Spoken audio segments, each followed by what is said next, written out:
जय मां विंध्यवासिनी।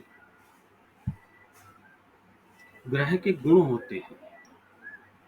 जैसे लग्न देखिए, यदि लग्न मेष होगा तो जो व्यक्ति है वो बच्चे के समान एक्ट करेगा, है ना।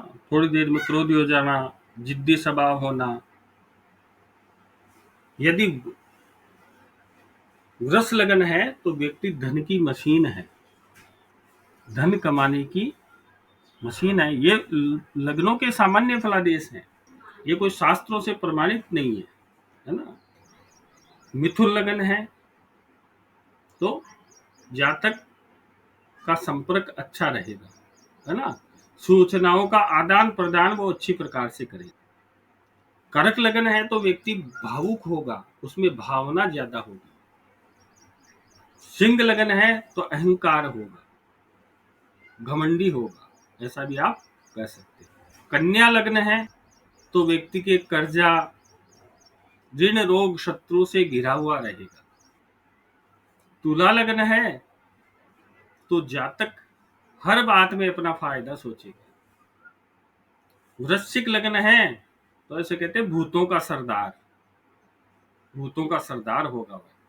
भूतों का सरदार अर्थात गाड़ी के बैक कैमरे में देखने वाला, तो वो भूतों का सरदार होगा। धनु है तो वो अपने पूर्वजों की बात मानने वाला होगा। मकर लगन है तो काम काम काम, 24 घंटे काम करने। कुंभ लगन है तो वो व्यक्ति जल्दी रिश्ता बना लेगा, जल्दी लोगों से जुड़ जाएगा। मीन लगन है तो वो हमेशा चुप रहेगा। तो मैंने आपको बताया कि यदि मेष लगन होगा तो व्यक्ति बच्चे के समान एक्ट करे। तो आप काल पुरुष की कुंडली में देखिए, द्वितीय वृष राशि कहाँ जाती है? धन भाव में, है ना। काल पुरुष की कुंडली में वृष राशि जाती है धन भाव में।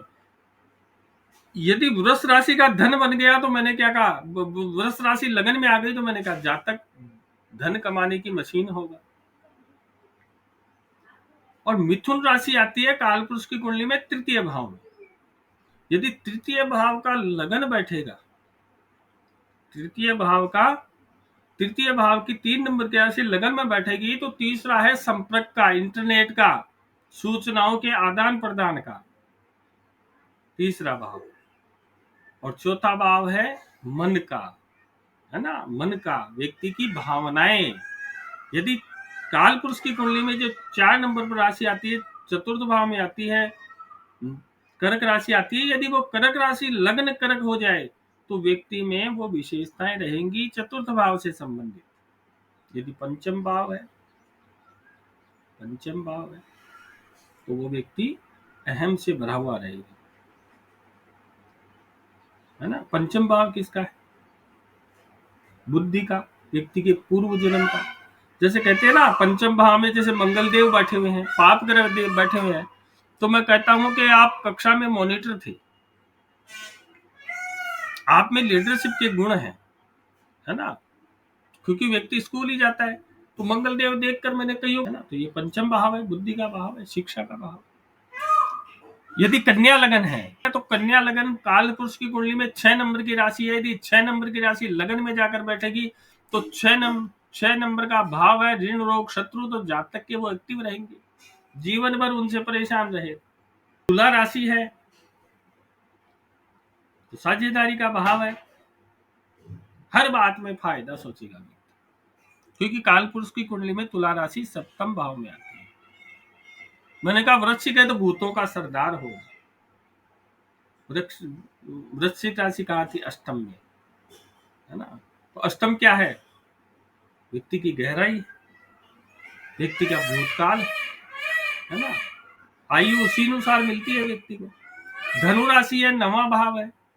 9वां भाव यदि काल पुरुष की कुंडली में 9 नंबर की राशि आती है और वो ही लगन चला गया तो 9वां भाव अपने पूर्वजों का, अपने पिता का है, तो वो पिता का आज्ञाकारी होगा।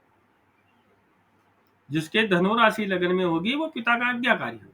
मकर राशि है, 10वां भाव है, कर्म भाव है, काम, वो 10 नंबर की राशि, काम देखा है, मकर राशि होगी तो व्यक्ति 24 घंटे काम करेगा। कुंभ राशि है तो मैंने कहा कुंभ राशि 11वें भाव में होती है। 11वें भाव में मोदी जी के सूर्य है, देख लीजिए संपर्क, पूरे देशों को अपने काबू में ले लिया। जब अभिनंदन को छुड़वाया तो कितने देशों से दबाव लगवाया पाकिस्तान पर, वो है संपर्क। तो यदि किसी का कुंभ लगन बनेगा तो वो व्यक्ति रिश्ते अच्छी प्रकार से निभाएगा, जल्दी से रिश्ता बना लेगा। और यदि किसी का मीन लगन है तो वो व्यक्ति चुप रहेगा, कम बोलेगा। अन्य स्थितियां हो सकती हैं। मीन लगन है, द्वितीय भाव में दूसरे ग्रह बैठे हो तो उस लगन का प्रभाव भी कम हो जाएगा।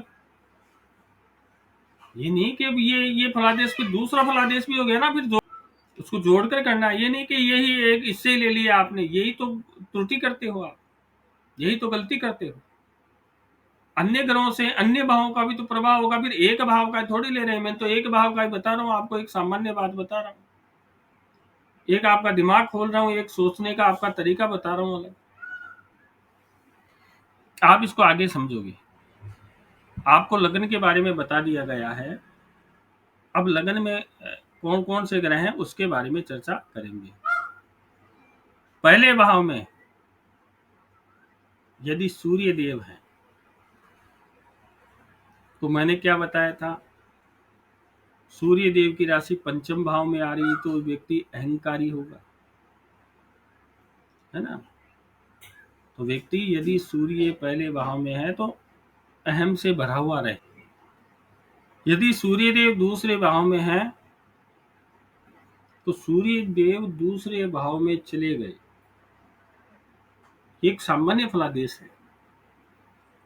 तो व्यक्ति की द्वितीय भाव आंखें हैं, आंखों में सूर्य देव बैठ गए तो चमक आ गई, उसे कुछ दिखाई नहीं देगा। वैसे तो दिखाई देगा लेकिन मानसिक रूप की बात करें उसे कुछ दिखाई नहीं देगा।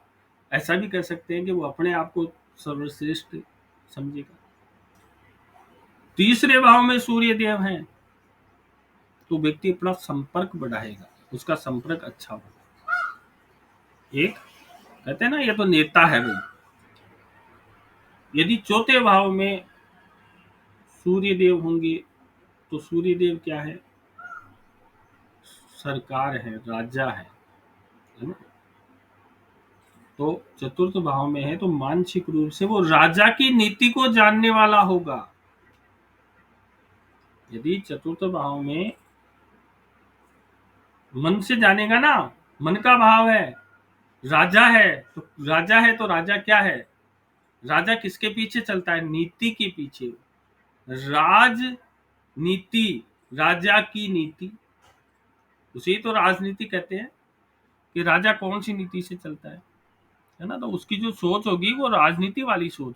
यदि पंचम भाव में हो तो वो जैसे स्कूल में है तो वहां राजनीति करेगा, समाज में है तो वहां राजनीति करेगा, परिवार में बैठा है तो वहां राजनीति करेगा। मतलब अपनी नीतियों का, राजा की नीति, जो अपनी नीतियां हैं उनको प्रमुखता से रखे। नहीं ऐसा नहीं, ऐसा करना चाहिए आपको। यदि पंचम में सूर्य देव है तो कोई दूसरी बात कर रहा है दूसरा तो वो अपनी बात रखे। छठे भाव में है तो सूर्य देव पिता के कारक है, तो पिता उसके नौकर के समान काम करेंगे, उसका सारा काम करेंगे और वो पिता से अपने इस काम लेगा ना, क्योंकि सूर्य देव है। और मैंने बता रखा छठा भाव कार्य है तो पिता से कार्य करवाएगा जब तक क्योंकि आत्मा भी है। मैंने ये भी बताया सूर्य देव जहां बैठते हैं व्यक्ति की आत्मा वहीं निवास करती है। यदि सातवें भाव में बैठेंगे तो पत्नी का आज्ञाकारी होगा। अब कोई इसको कहते पत्नी का गुलाम होगा, है ना, पत्नी का आज्ञा। आठवें भाव में है तो सूर्य देव कमजोर हो गए, व्यक्ति का आत्मबल कमजोर हो जाएगा। अन्य परिस्थितियों भी देखिए, हर बात में सोचेगा, हर बात में ज्यादा टेंशन लेगा। यदि सूर्य देव नवे भाव में है तो वो धर्म से भी कमा लेगा, है ना। नवे भाव में सूर्य देव है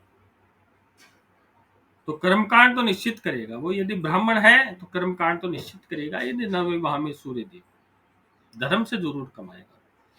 कर्म अन्य जातियों का है तो कोई धार्मिक कार्य करके किसी धार्मिक संस्था में लगकर वहां कमाएंगे।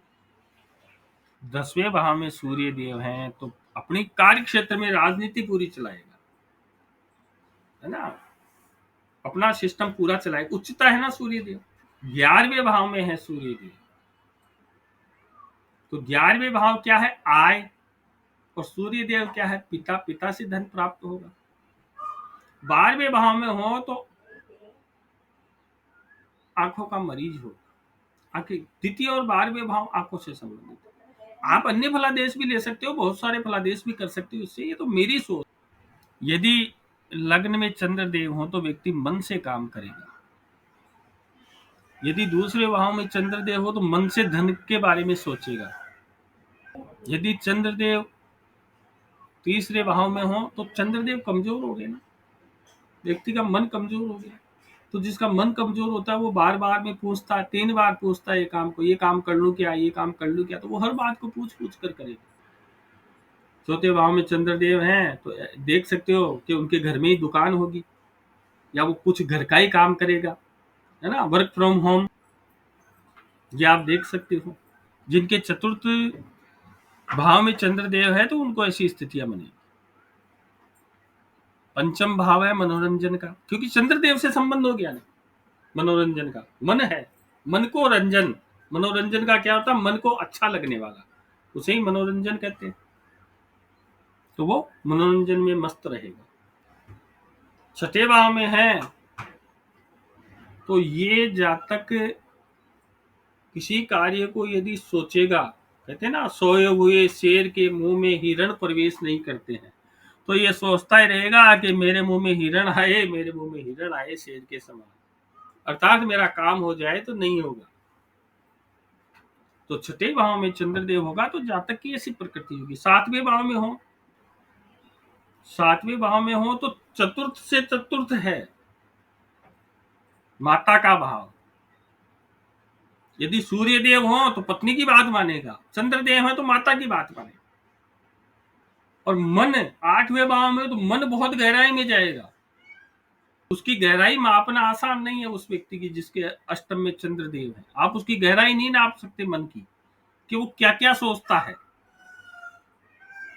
आप ये सोचते हो कि ये सोच रहा है, वो बहुत ही आगे की सोच रहा है, उसकी गहराई नहीं नाप सकते कि उसके मन में क्या चल रहा है। 9वें भाव में चंद्रदेव हो गया तो मन कहाँ चला गया? भाग्य में, व्यक्ति भाग्य के भरोसे सोचेगा। और 10वें भाव में हो गया तो कार्य को मन से करेगा, शरीर से नहीं करेगा, मन में केवल सोचेगा ही कि मैं ऐसे कर लेता हूं। कहते हैं ना, फलादेश करते हैं ना, यदि चंद्रदेव 10वें भाव में हो तो व्यक्ति संतोषी नहीं होगा, क्योंकि सोचेगा ज्यादा, वो करेगा कम। छठे भाव में हो तो वही स्थिति है, वही कर्म का भाग्य है। छठा भाव 10वें से 9वां है, तो उसके लिए जो मैंने फलादेश किया वो इसके लिए किया। 11वें भाव में हो तो पहले कर्जा करेगा और बाद में कमाएगा। 12वें भाव में हो तो जातक ज्योतिष में रुचि रखेगा और कुछ ना कुछ करता रहेगा, जैसे शरीर पर धार्मिक चिन्ह प्रतीत होंगे उसके, तोने टोटके भी कह सकते हो।